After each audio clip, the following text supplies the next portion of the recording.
You may never get the job. This is part that needs to be done. Okay?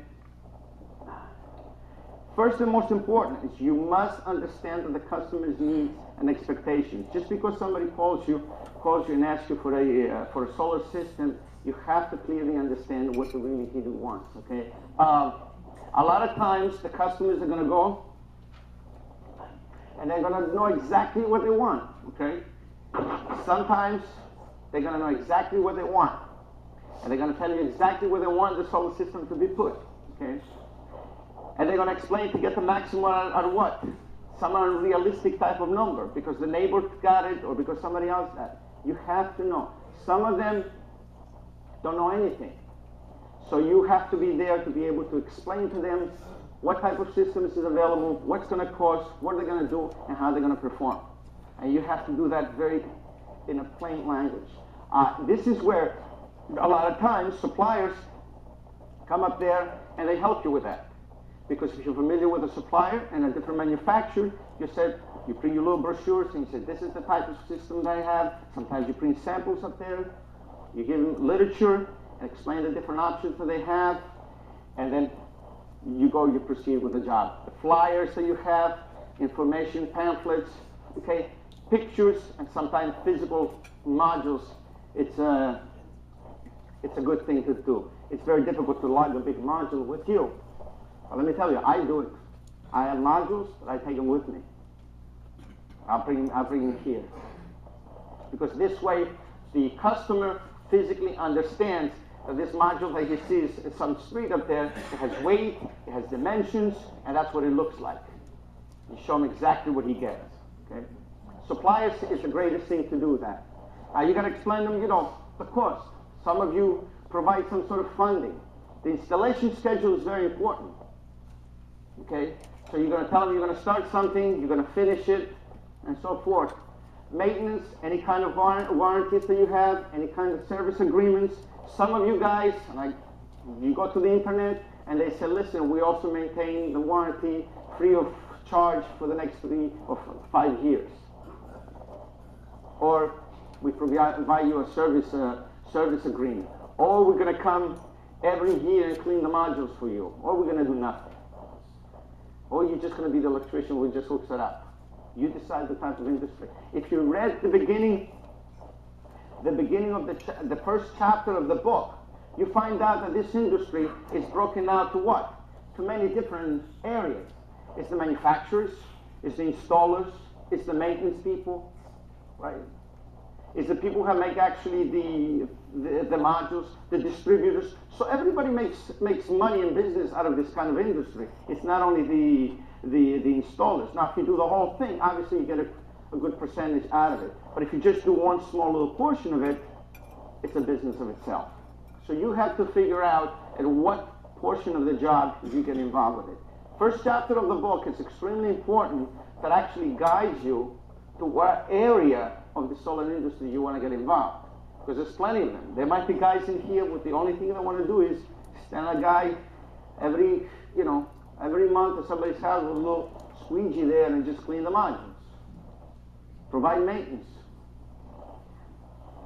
Okay? And there is, okay. What is a site survey?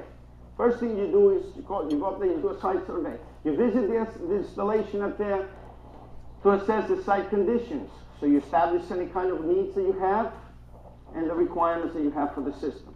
Okay. You look at the house.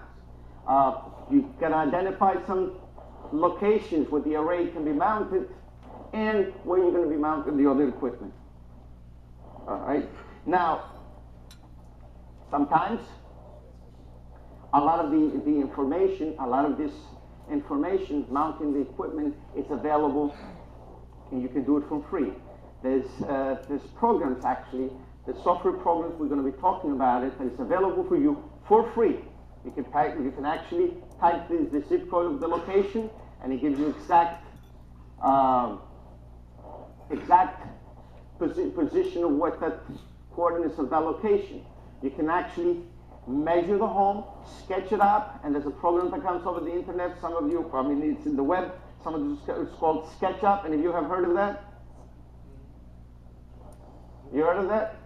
that you can actually take the profile of the house, put it in that position, orient it, and you can see the whole. If you use it, it's a very powerful tool, and it's for free. It takes you a little bit of time to learn it. We'll go through it. That allows you to do quite a bit of useful work with the push of the button. It takes you a little bit of time to learn it, but it's available. So we'll talk about some of the software. I just want to bring you out what it's required, and eventually there are tools that you can use to be able to accomplish and meet your objective. But you can't just use the tools and without knowing what you're really doing, because what happens is you're going to get information which is really not. If it's not understood by you, you're not doing the right job. Okay? Basic, the most appropriate array locations that you can put. Enough surface to size for the array that you have. You look at a place and say, do I have enough space? Okay? The area that gives you the best orientation. You may have a lot of area at the wrong location, okay? And one of the key things, and I put down not excessively shaded. What we want to get is what? No shade, if possible. No shade. Now, a lot of times, you got to be careful with this thing, because when you look at this, when you do the survey, you got to look around. And you have to look up here and say, is it possible some of those trees are here, and they look now it's 5 feet. In a period of time, they're going to become 7 feet. I'm going to get any shading for that. Any possible construction that are going to be done in the area. Because what's going to happen is shade can affect the performance of the panel. So this is the key things that you must make sure that you're not getting what? Shade. Now the instrumentation that you can measure that, okay? And I have one of the most advanced one in here. I'll pass it around that you can purchase it. You have to make some investments. But make sure when you do your survey, when you go up there, make sure that you find out that you have enough space that you can mount the array, that you see the orientation of it, that you can mount it, and that you don't get any shade. Don't go for the money or don't go for the job if it's going to be shady. And most of us, and some of you that you really have taken a job and you really went through it, and you did the job, you find out in the end you have problems. Okay? Just don't do the job because of the sake of doing it. Some other considerations. Accessibility, proximity to the other equipment, electrical equipment you're going to put. Where are you going to put it? Structural support. You're going to mount the arrays, each one of them to what? When we're going to go into the mechanical considerations up there, we're going to calculate weights, wind velocities, and so forth. Whether that roof up there can structurally hold this thing. What do you have for the existing infrastructure? If the home is old, what happens to your electrical service? Chances are where it's located. Down in the basement someplace. The meter is located down in the basement. You may have to do some of that restructuring up there. Is that clear? So you got to look at this stuff, because all of a sudden you put all your systems up here, now you tied it up to the utility. Now you have what? All kinds of code problems. Think of those things ahead of time. Okay? So it's very important that you understand the electrical infrastructure, the existing one plus the future one. Architectural appearance. Nobody wants their house, after you put solar panels up there, to look like what? Like a mirror. So what happens is you have to try to do what? And the less visible, the better it is. Okay? And of course, the key things, and I guess it's a big thing, is to protect both the personnel, people, and equipment for any kind of hazards that you may have. Think about those things, because the job is the job. Once you do 3, 4 of them, then it's going to be easy.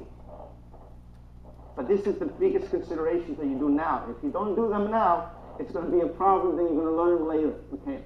Do an audit of the customer's energy use. How much really what is the customer using? And how are you going to use the type of system that you're going to put to contribute in that energy use that he has? Because does he really need it, or he doesn't need it, or he just does it as a science project? You got to explain that to the customer up there. Okay? You might find out that you have opportunities, that you have constraints of the size of the system you're going to put, because of the area that you have.